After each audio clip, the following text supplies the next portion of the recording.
Hello, welcome to our Sport Hiatus June 24th session. Today is an amazing session with some great executives talking about sponsorship and revenue generation. I wanted to give a little bit of background about why we're here and what we're trying to accomplish, and get out of the way so that today's great panel can begin chatting. So we launched Sport Hiatus on March 12th. We launched it the day after the NBA suspended its season for a lot of the right reasons. And we have built this platform to really celebrate the innovation, creativity, thought leadership, all of the positive sentiments during a window when things were really negative, right after the NBA shut down and we were in a quarantine. And so it's our goal to celebrate a number of different areas, and we put these forth every week. NYVC is our entity that we launched in 2011. We launched it with the intention of bringing together all the entrepreneurs, all the executives, and all the investors who touch the sports media and technology space. We launched San Francisco thereafter, then Boston. We plan to launch London this year. And Sport Hiatus is really our voice to talk about all the craziness that's going on in our world. And it is a crazy time.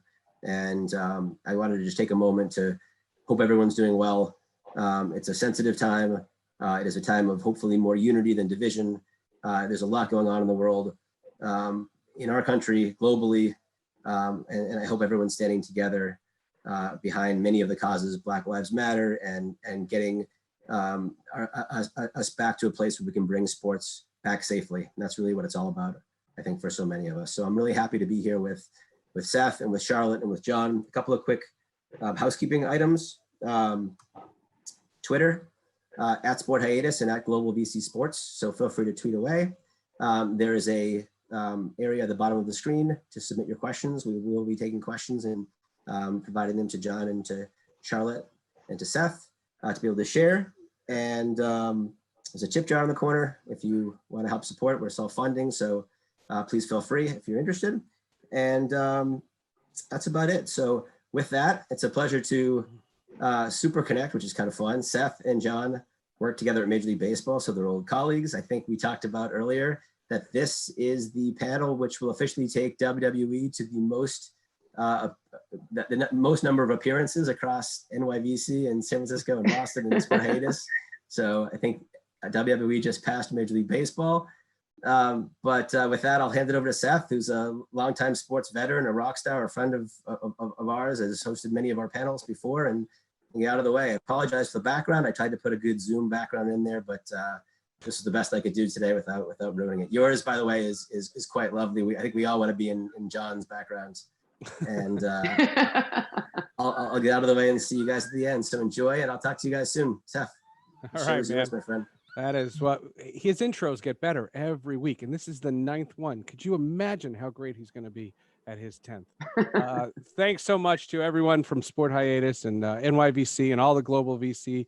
We're looking forward to a great conversation. This panel is something else. I mean, WWE is an amazing brand, but not only an amazing brand, they are thriving when a lot of things are shutting down, and they've just been continuing to kick butt. I guess there's worse language you could use when you're in the ring, Charlotte, but I'm just going to go very, very PG. I'll just say that's as far as I can go. No, that's perfect. This is the great Charlotte Flair, of course, daughter of Ric Flair. We all watched Charlotte's dad. I'm just kidding. Oh, right. He's Charlotte's dad. Got it. I'm joking. 10-time champion, and she doesn't have any of her belts or any of her trophies or any of her awards in the background, which I'm very, very disappointed in. But Charlotte, welcome. For such an accomplished career on your own right, we're thrilled and we're honored. No, thank you for having me. I actually don't have any of my memorabilia up. Now that's a good idea. I actually was like, where's the most professional for 3 place? months. You can't decorate? What's going on?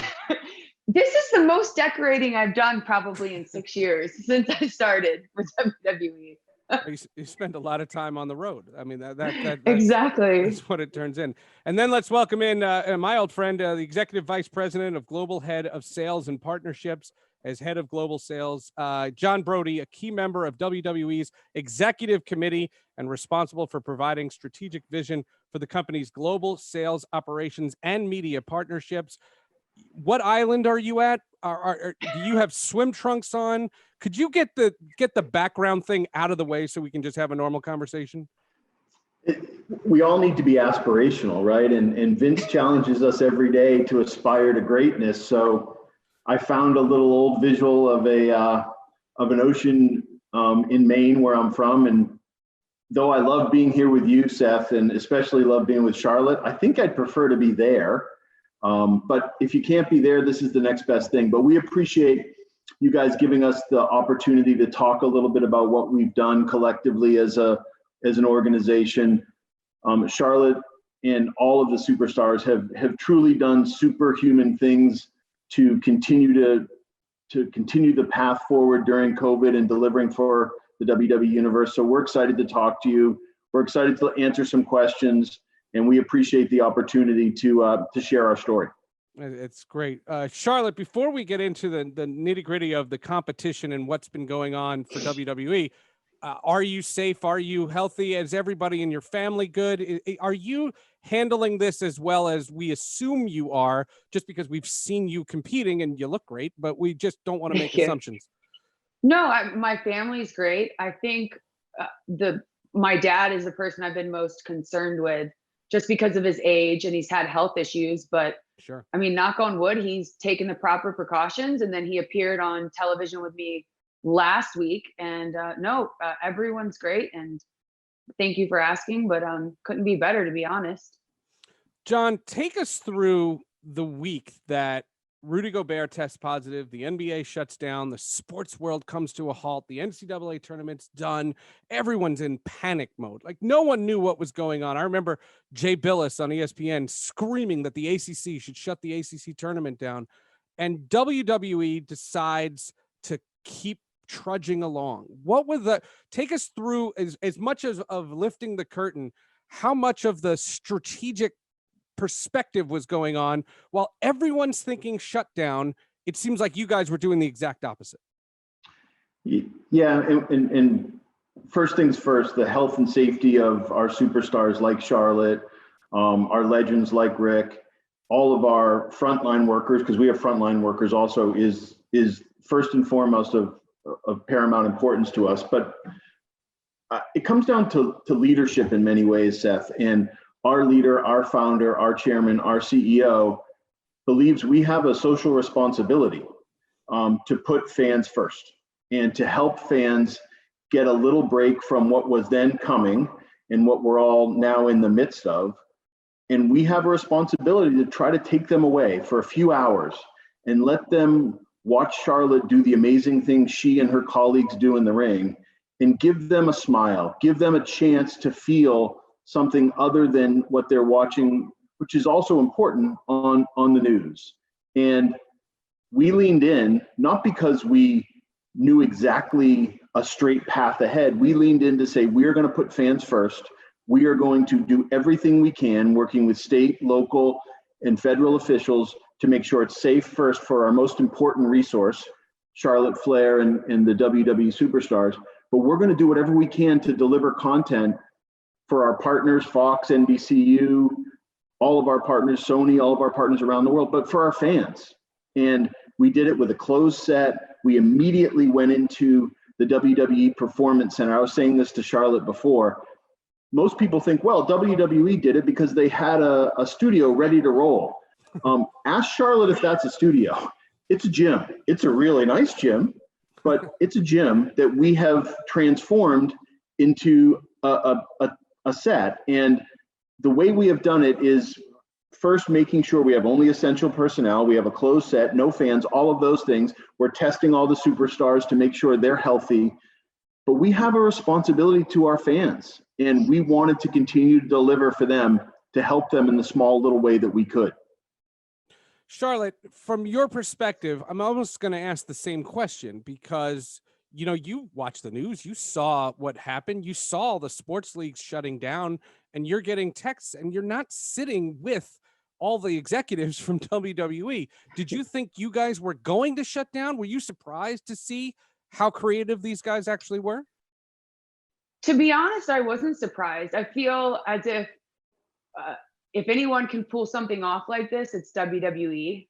And it's not just the talent that was able to pull this off. It was everyone backstage as well, from our camera crew, our makeup team, our production, our producers. I mean, it was everyone working together. And from a talent perspective, when I found out we were going to continue, I just go, okay, yes, the fans are the heartbeat of what we do, but how, as a performer, do I raise the bar for the millions watching at home? And that's who we want to cater to. Even when there's a live audience, we still have to cater to the millions at home. And I just go, okay, how do you, as a performer, make the fans at home forget that there is a live audience? So I took it as, okay, how do I up my game, instead of thinking, oh man, there's not going to be any fans? And having the Performance Center, like you said, wasn't easy just to turn it into a studio. What they turned it into has been incredible. I mean, you just have to give a round of applause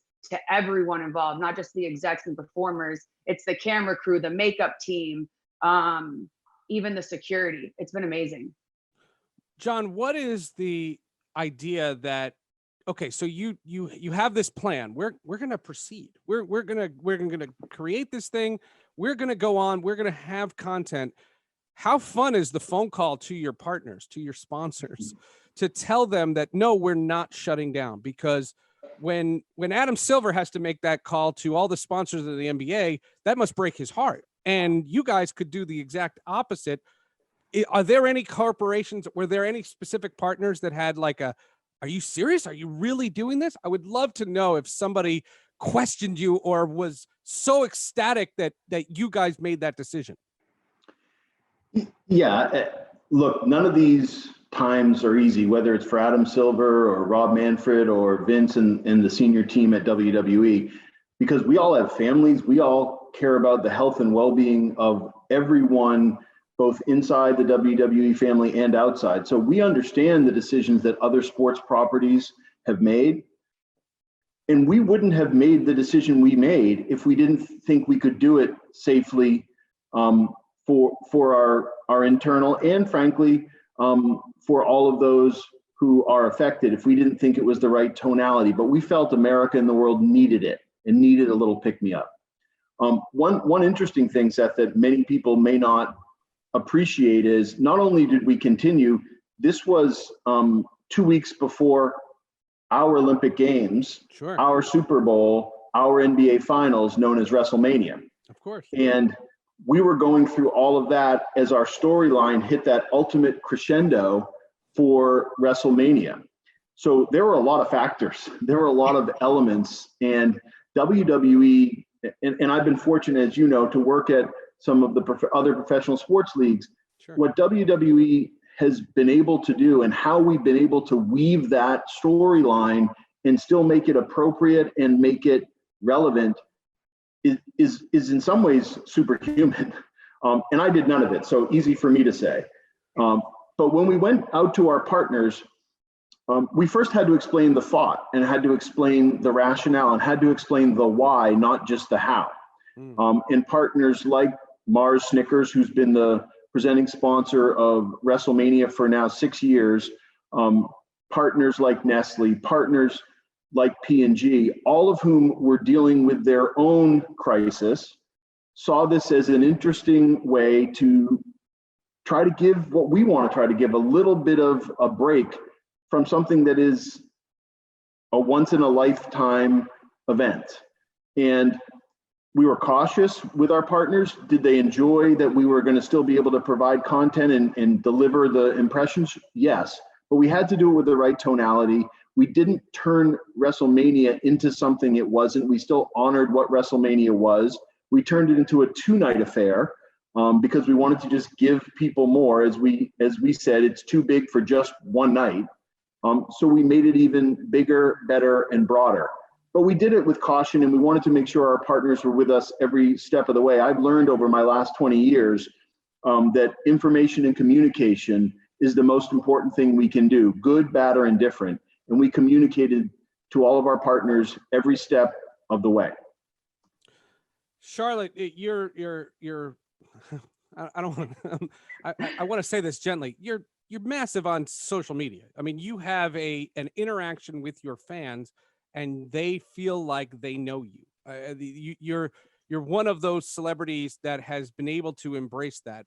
Thank you. Did you feel a responsibility to, hey, I have to be online, I have to tweet, I have to post, I have to show that I'm healthy, show that I'm good? Did you feel a responsibility, or were you just stuck at home and thinking it's something to do? No, well, the thing with social, for a WWE performer, we can push storylines and engage with the audience, like you said, through Twitter, through Instagram, through Facebook, YouTube, TikTok. And for me, it's like, okay, now I'm in quarantine or home more than I've ever been. Right. Do I show more of okay, my real name is Ashley. That's with the whole branding. Do I show more of who's Ashley? I gotta tweet that. Hold on. Have her tweet it. She's got a bigger following. Yeah. No. No, but it's okay. Do I continue to remain Charlotte Flair, or do I show my fans this is Ashley? Because believe it or not, when I started on social media about 6 years ago, I actually went to WWE and I said, will you help me with branding? I don't know how to put myself out there. I'm like, do people really want to know what kind of peanut butter I like? Or do they just want to see pictures of my gear or robes, or which opponent I'm going to face? So since, I guess since March or right before WrestleMania, I've tried to take pictures of me decorating my new place, or whether it's workouts in the gym that I built at home, since we didn't have access to gyms. It's been, and the fans seem to love it. They love to see actually who's behind the robe, who's behind all, like, Charlotte Flair, who's the real person. And also, since there isn't live audiences coming to these shows, it's also a way to give back to the fans, because really the fans are the ones that, you know, make this all the worthwhile, because they're the ones that you want, you know, to perform for. I'll ask this to both of you. When you have this opportunity to utilize social media and to utilize the internet and YouTube, like you mentioned, and to be able to provide content, is that something that, from an executive standpoint, you guys just enjoy the rewards of, or is there a strategy behind this whole thing? Are there is there a Twitter class? Is there an Instagram class? And both of you can answer that, because from the perspective of the fan, there are a lot of people who are in the sports industry that don't know how to do it right. And you can tell no one's helping them. Well, for me particularly, like, women empowerment is the biggest message that I want to promote across all of my social media, especially with my character being confident, independent, a leader in a male-dominated world which isn't even male-dominated anymore. I'd say everyone is equal as superstars. That is the message that I always want to promote, and I try not to stray away from that. Now, was that something that I thought of by myself? Well, yes and no. I went to WWE. I went to certain executives who had more knowledge of how to use social media, and I said, how do I stay in these guidelines, and then set me with organizations that I could promote. And that's pretty much how it went. But they don't say, okay, you need to tweet this, or you need to post this on Instagram. It's kind of up to how your creativity with social media. But that's the authenticity. I mean, that's the one thing, the analogy that when I was, looking at your stuff and looking at other performer stuff, the thing that I connected it to was the gymnastics. Allie Raceman or Simone Biles. Like, once their success came on, in their field, they had missions, and it was clear that it was their voice, and that's what the authenticity of WWE really is. John, is that a happy accident, or is that something that you count on? I don't know a lot of happy accidents, and it in some ways. It's our secret sauce, right?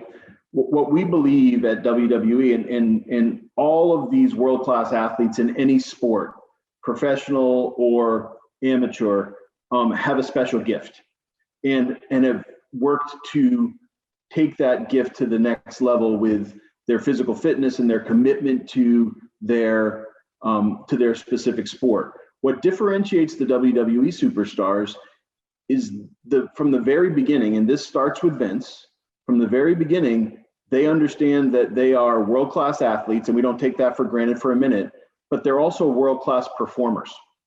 And part of that is their ability to connect with the fans in the ring, on the mic, as well as on the top rope. It is about understanding the value of our partners and what our partners do to support our property. It's about understanding the value of the WWE universe and what they do. So connecting, whether you're a hero or a villain, you need to connect and you need to get our fans to emote. And you have one of the best at that in the business in history on this call with us today. In history. And ultimately, that's our job, right? So then we just look at YouTube and Instagram and Twitter as delivery mechanisms to do that. You know, with all due respect to Charlotte, of course they want to know what peanut butter she eats. Everyone on this I never seminar did, right but now I wants do. to know. So Now I need to know. It's true. It's I mean, crazy. that's your follow-up, Seth. What peanut butter do you eat, Charlotte Flair? If I get one thing out of this, you should see what the chat room is like right now. They're all wondering. We can look, and anyone from Skippy or Jif, we're available, and we have a new spokesperson for you. But that, and then I'll let Charlotte answer. But that goes into who we are, right? It is creating this innovative, fresh, real content, and getting to know our superstars, getting to interact with our superstars, and we kind of believe in opening up and telling people our full story. And an important part of the story is who Charlotte Flair is. What she loves, how she literally, and I want her to tell the story, built a gym in her garage during COVID. That's what makes us different, and that's what makes it so exciting for me and my colleagues to work to help to promote these amazing athletes. How'd you do it? Well, I gotta first, you gotta tell the story, Charlotte.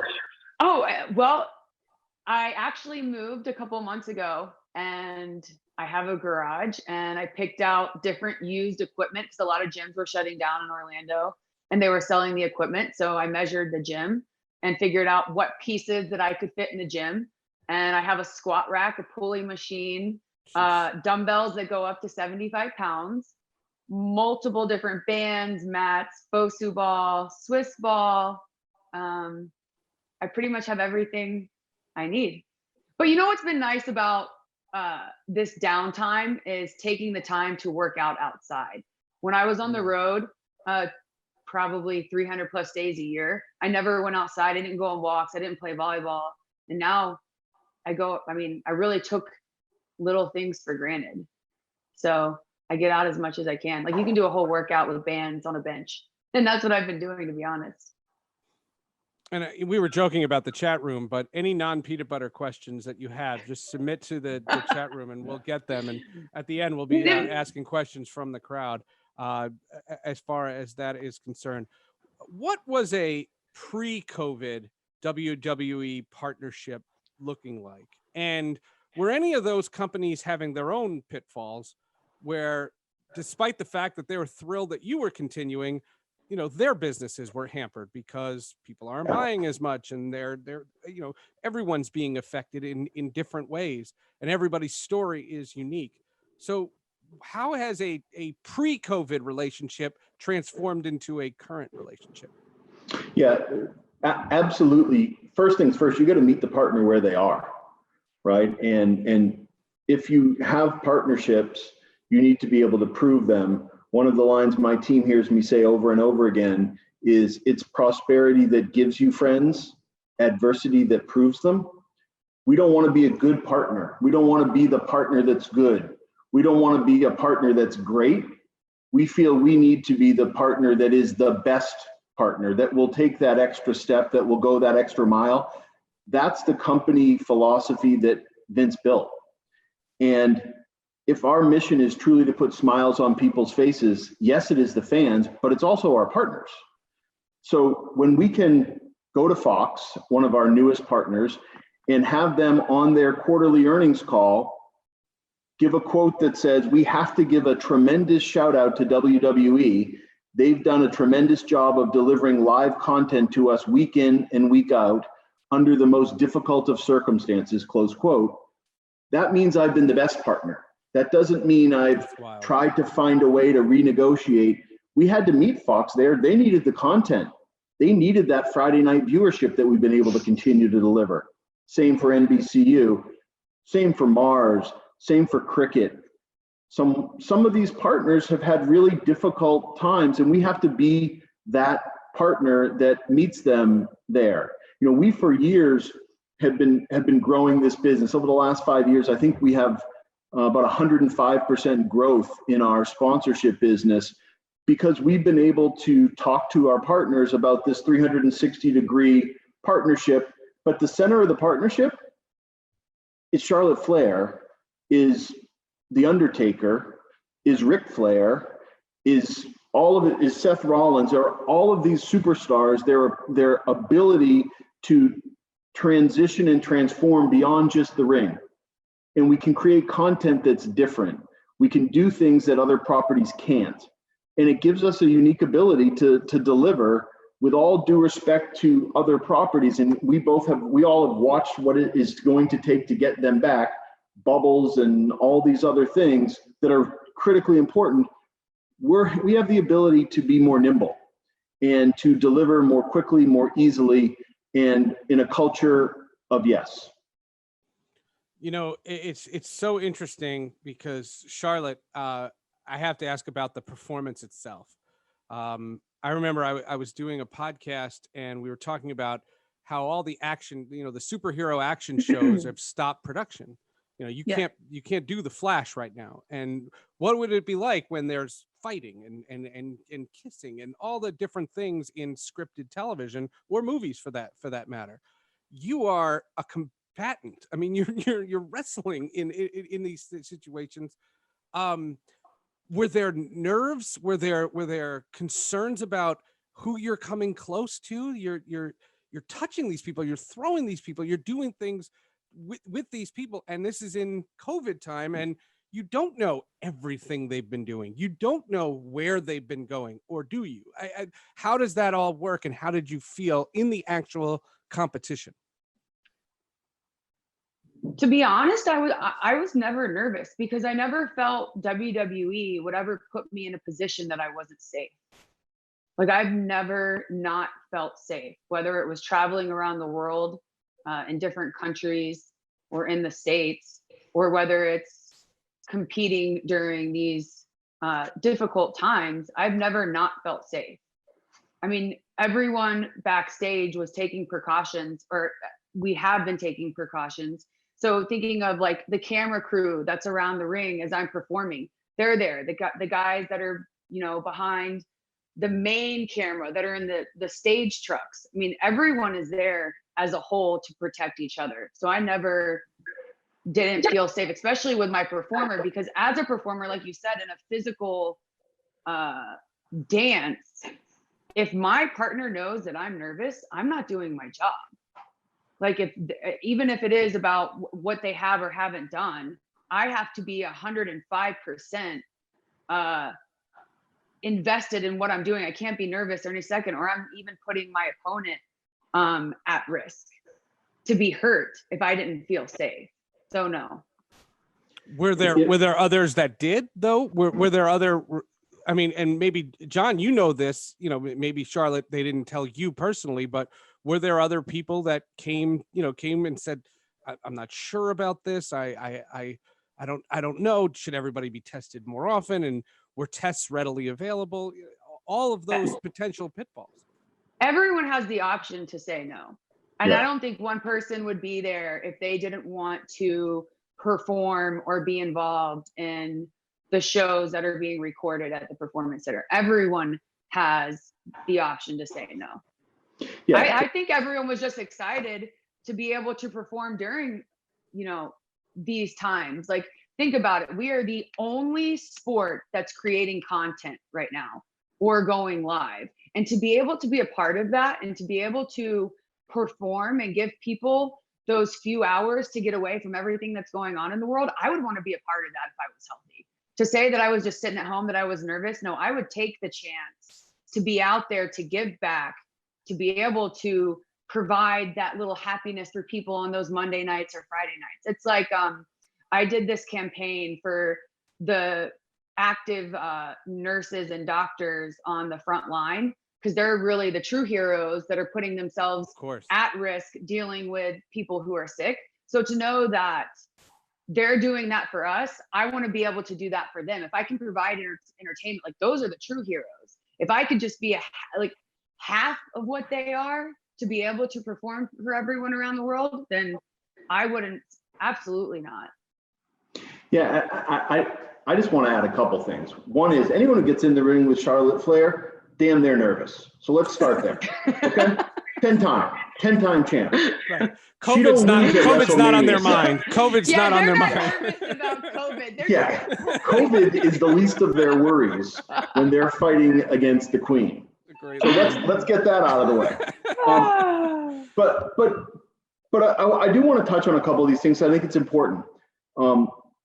We are not mandating anyone to get in the ring, go to Performance Center, go to the office.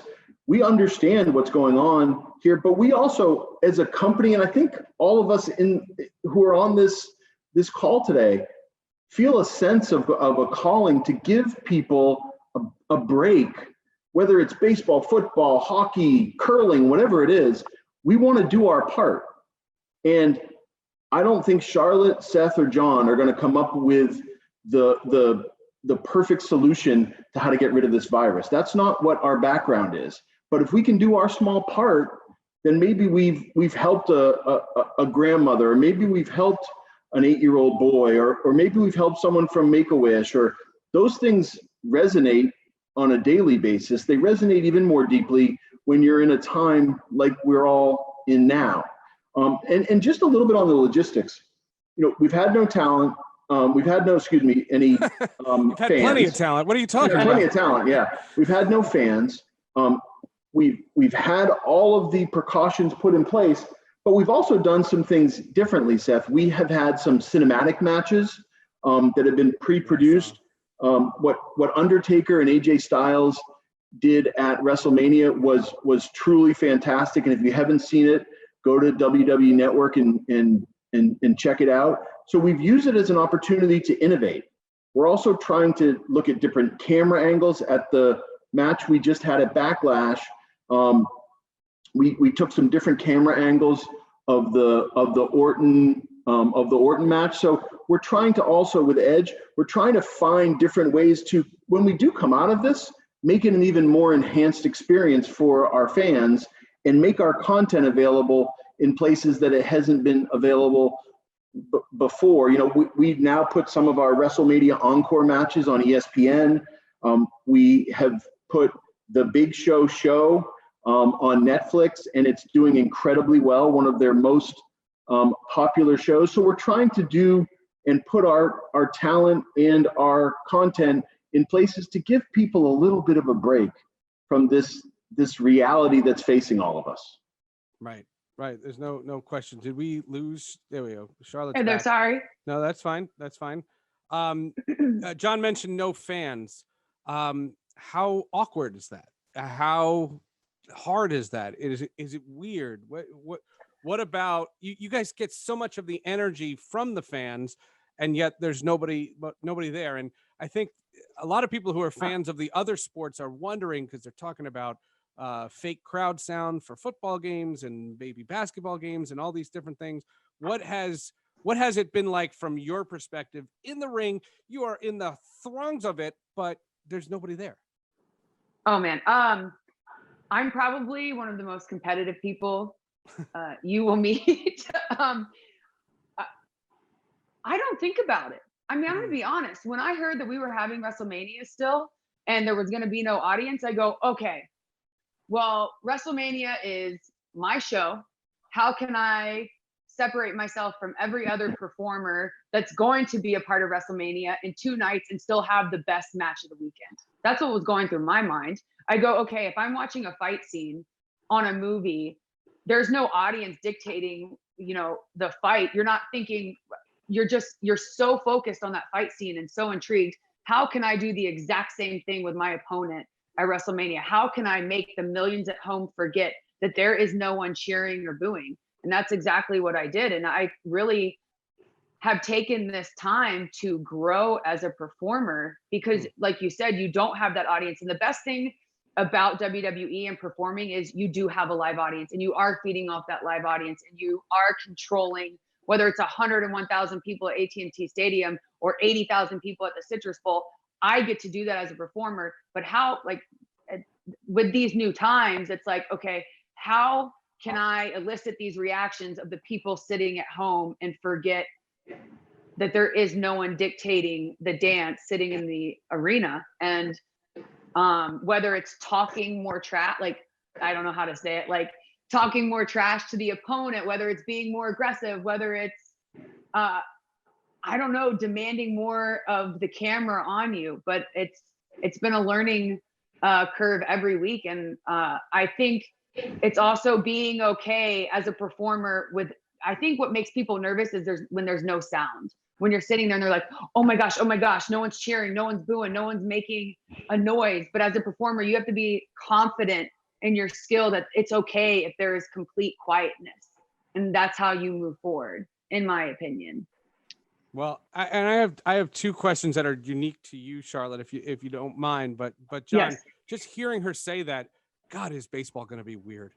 There is so much time between balls hit and play that all of a sudden you're going to have silence and all that. I wonder what the organ's going to do. It's such a strange Yeah, thing. but you have to just be okay with that. And I think that's just a level of confidence.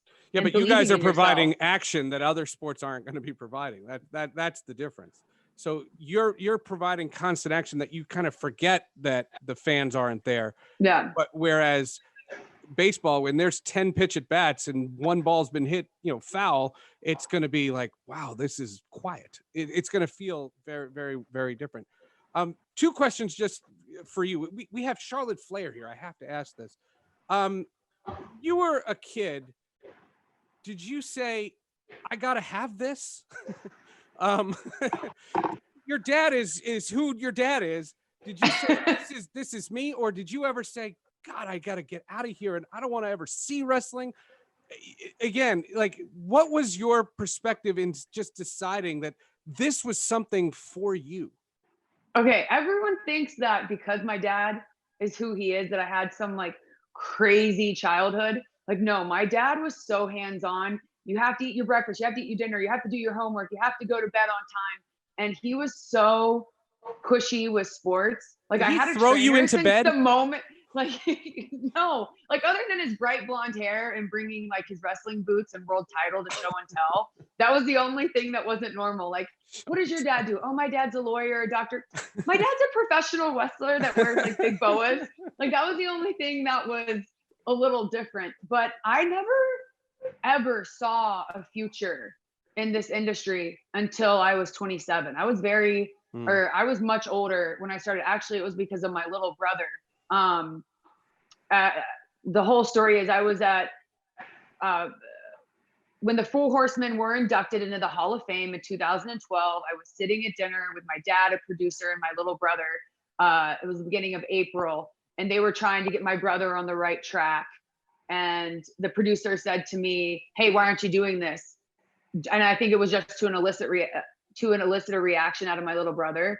And I was like, I don't know. And my brother was like, you got to do this, you got to do this, you got to do this. And then 3 months later, I reported to NXT, which is our third brand, in July of 2012, and the rest is history. My little brother passed away a year after that.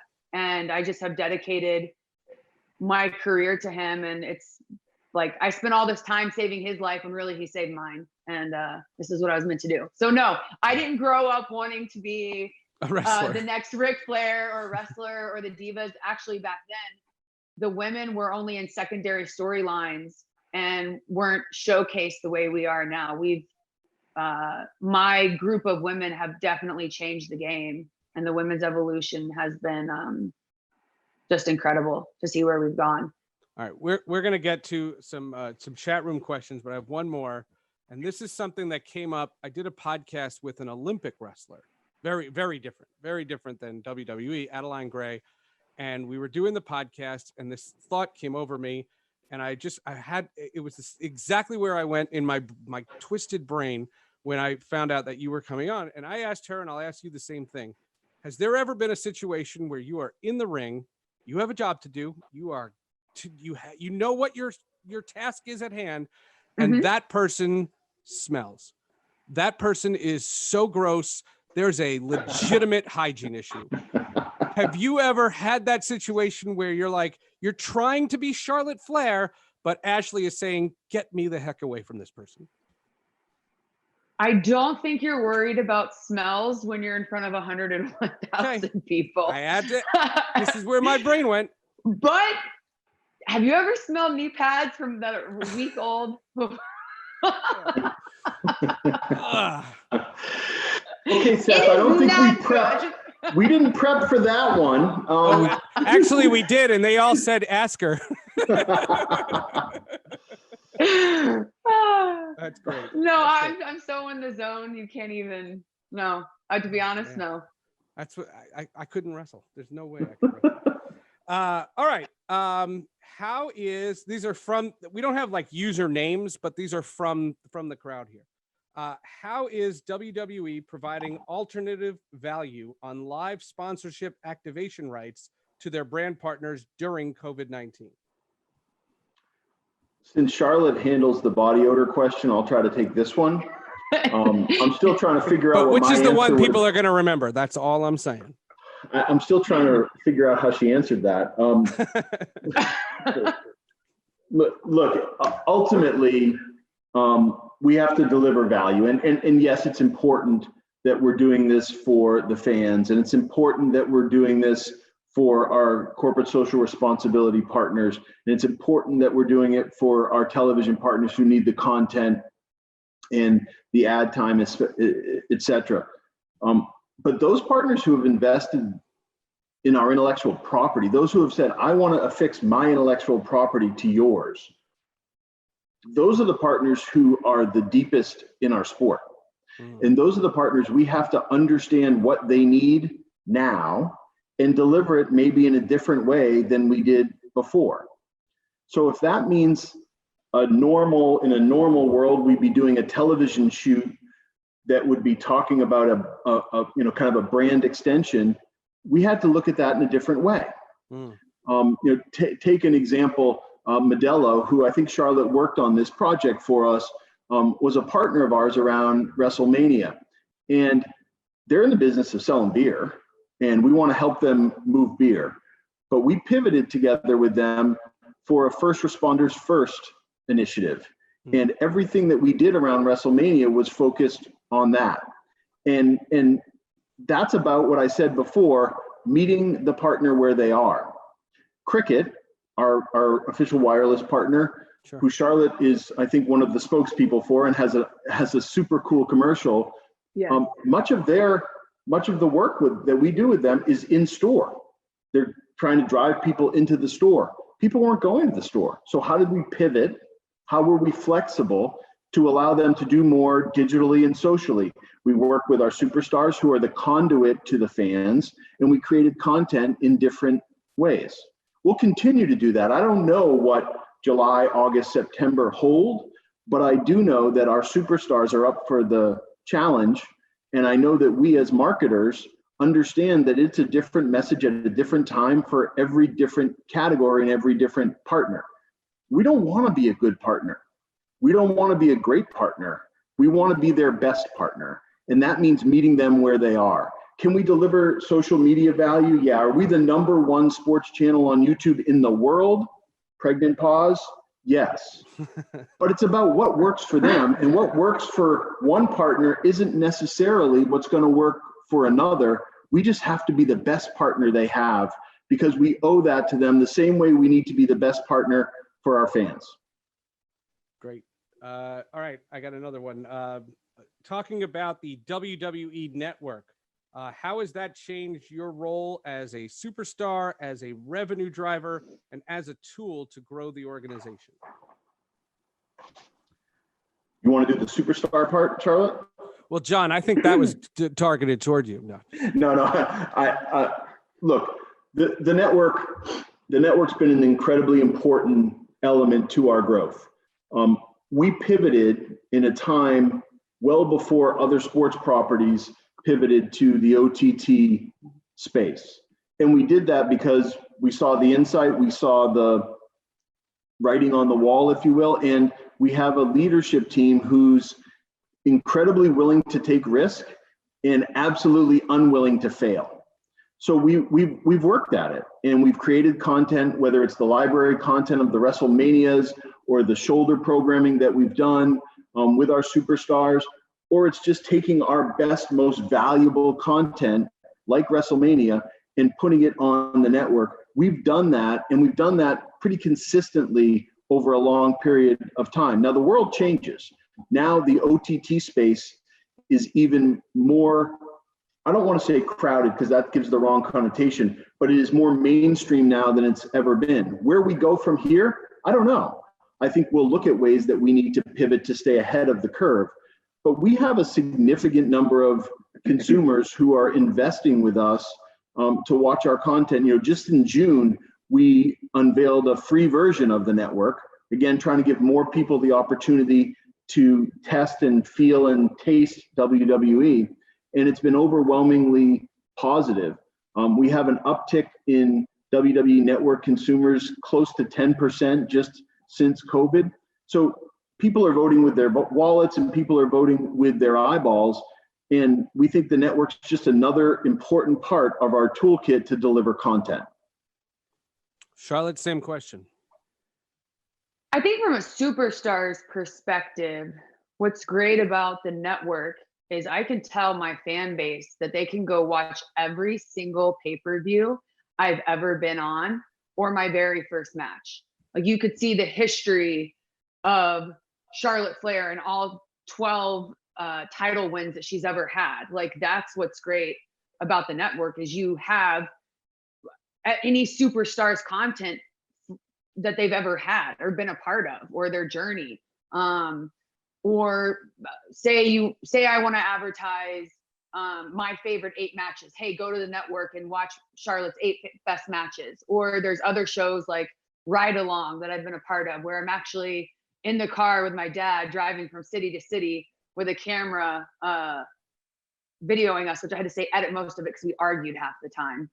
Or there's a show that says, you know, talk about the superstars' tattoos and you explain the ink. There's so many ways that you can utilize the network as an like growing your own brand or using your own brand or the super, like it's great from a talent perspective as well. You know, and this is perhaps quite obvious to the people on the Zoom call, but it's also direct to consumer, right? So our ability, Seth, to segment, to deliver different audiences for different brands gives us enormous flexibility to find and pinpoint that perfect segment for that brand. The way that, you know, brand A and brand B maybe marketing is different. We have that, we have that muscle that most properties just don't have. Now that doesn't mean we don't take advantage of the 7 hours, yes, 7 hours of live content every week on linear television. But we think having everything for everyone and giving them access to the Charlotte Flairs of the world makes us different. And Charlotte, aren't you like taking a break from competition or did I read that correctly? That you're taking a break and you can actually utilize some of the things on WWE Network Yes. to showcase, maybe do some off the beat stuff that you're doing, rehabbing or whatever you're doing in order to, continue to provide entertainment, for lack of a better phrase. Yes, I'll only be gone for a few weeks.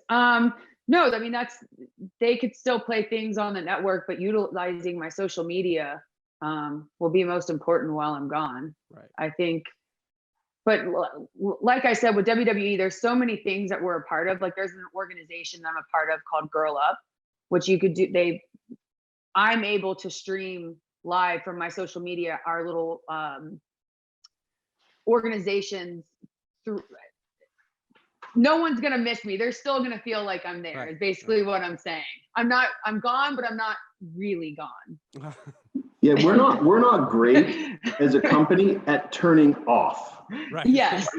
We, We don't we just disappear. we just keep it on. And look, 10 of the top 15 women on social media are WWE superstars. 10 of the top 15. So yeah, Serena Williams, amazing talent. She's one of them. But 10 of the top 15, I think Charlotte's like in that top 7 or 8. Like that's an enormous number of fans who want to know everything about Charlotte Flair in the ring, sure, but also Outside. why she chose those 2 chandeliers as the paintings behind her today. Someone's going to ask her that today because that's the size someone and will. strength. I will. Yeah, that's the I size will. and I've gotten strength. all my good, weird questions out. Yeah, no, you've asked about body odor, so we want to give everyone a chance. Not about hers. Okay, we got time for a couple more here, and they're all coming in. Let's talk about the Undertaker documentary that has become the new normal following the success of The Last Dance. Do sponsors ask for long form content? We're fortunate, right? We're storytellers at the end of the day. You know, Charlotte gets in that ring at WrestleMania, and not surprisingly, I believe she won again this year. But she steps in the ring at WrestleMania. She's developing a story, and she's communicating that story in an artistic way. What we do on the business side and on the production side, and Kevin Dunn and his team are literally the best in the business of creating a story about Undertaker, or creating a story about Andre the Giant, which was, I think, the top performing sports special that HBO has ever done. Wow. But we do it in our way. We do it with a little bit of edge. We do it with an enhanced cinematic quality. And if you wanted to watch the Undertaker's Last Ride, you see it developing week after week, and then you see it ending with a little bit of a cliffhanger. Is he coming back? Is he retiring? And we absolutely, positively will not tell you, because that's part of what we do with our fans. We want to give them the ups, the downs, the story arc to create that healthy friction of what does tomorrow bring. And that's what makes our superstars so different than simply being athletes. They understand the art of storytelling, and respectful to Charlotte and Ric Flair and all of our great ones, there probably is no one better than The Undertaker in the history of our sport at keeping you wanting that next match, that next opportunity to see what the dead man does. Wild. All right, I think we have time for one more. Have you seen any new media partners arise out of the pandemic? Well, Partner that you didn't have before March 12th. That would be incredible. Yeah, well, first and foremost, we've been focused on the ones we do have, right? We have to deliver for them. And many of them have had very difficult times. You know, NBC did not have a backup plan on the Olympics, right? It's very difficult to replace some of that amazing sports programming. Sports, we believe, and I think many of our colleagues on this call believe, is the center of the television viewership universe. So we've been first and foremost focused on our existing partners. We did announce during the early stages of the pandemic a renewal of our partnership with one of our largest partners, which is Sony in India. We announced, I think this week, a partnership with Discovery in Italy. We continue to find more and more ways for us to deliver content. We have a new partnership with Quibi. So what we do is we scan the globe, if you will, to find those next great opportunities. And then we look to the Charlotte Flairs and her friends to create content that just kicks everyone else's ass. And that's why we keep getting more opportunities or more at bats, because we deliver time and time again. You can't get the baseball out of this guy. It's hard. He's constantly It's hard. using the references.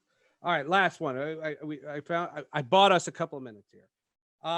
John mentioned that WWE superstars are world-class athletes and world-class performers, and I agree, this writer here. We've also created the term performance athlete to better describe what stunt people do in the movie and TV business as well as the Cirque performers. How do you both feel about that term and those comparisons? I thought it was a great way to end this. I'll talk macro, and then I'll let Charlotte, who is one of those special talents, to end it. If you ask us what we are, we think we're a combination of sports and entertainment, but ultimately we're scripted sports. And in many ways, when buyers are asking us, where do you fit? We fit with some of the most consistent ratings over the last 40 years. We fit with an unbreakable bond with our superstars who are a part of our family, not separate from WWE. We fit in the communities where we live, work, and play. We fit with all of those different elements to create that 360-degree partnership. So label as one chooses, we believe we're part of a sports budget because we deliver like sports. You got to watch it live, and it is an ending that you never will expect. Many sports would wish they could do what we do. So we think we're part of that sports ecosystem, and we take the best of sports and we take the best of drama and entertainment and put it together and deliver it with superstars who are athletes and entertainers. And ultimately, that's our secret sauce. That's great. Charlotte, get the last word. From a talent perspective, when people label us entertainer or athlete, we really want people, we just want to get the credit for how much goes into what we do. I mean, we are top-notch athletes, but we are also performers putting on a drama. So we, as a performer, we just want that credit for both. But at the end of the day, like John said, what makes us special is that we control that cliffhanger. We control whether the bad guy wins, whether the good guy ends, and to be continued. And that's just what sets us apart, is we control that ending, whether you like it or don't. That's great. That's great. Well, I can't thank you enough. I think for the WWE fan, they saw a perspective that they'd never seen before. And for the non-WWE fan, I think they were enlightened into just what a forward-thinking company. And, you know, there's so many times where we've seen people who have let this whole virus stuff take control. And I give credit to both of you guys and to everybody at WWE. You guys keep kicking ass. I mean, you're really doing it, and it's still going. Jeff, I had fun. Did you have fun watching it? Okay, I had fun watching the three of you guys work your magic. So first of all, thank you, Charlotte, John, Seth, on behalf of all of us at Global VC Sports and Sport Hiatus. Thank you guys. What a great, honest, authentic conversation. I think we covered. I mean, I don't know why Seth didn't ask the question about the chandeliers, but we'll come back to that another time. And you're welcome, John, when you sign a peanut butter sponsor. I think you want to remember when you get one, if you get one, that is going all over social media. Yeah, Seth, people get your normal fee. Seth, we'll have to find ourselves new agents if and or when. But by the way, to all the brands who represent peanut butter companies, John Brody, he's easy to find, and it would make a lot of sense. I think it would be a natural fit. So thank you to each of you guys. Thank you to all the guys in the background who helped make this possible. A lot of the team at LiveLike who put together the polls and the sentiment analysis and the live blogging features. I think really that's a wrap. So thank you, everyone, and please be safe. We're looking forward to bringing back sports safely, or bringing sports back safely, and getting back to what we think is going to be a new normal. It's not going to be what it was before, but it will be a sense of normalcy, and getting live action back on the fields, on the courts, on the ice, and so on, in the ring. And thank you, everyone. We'll see you in 2 weeks. We'll be announcing our next office hours the week after July 4th. So on July 8th, I believe. Cool.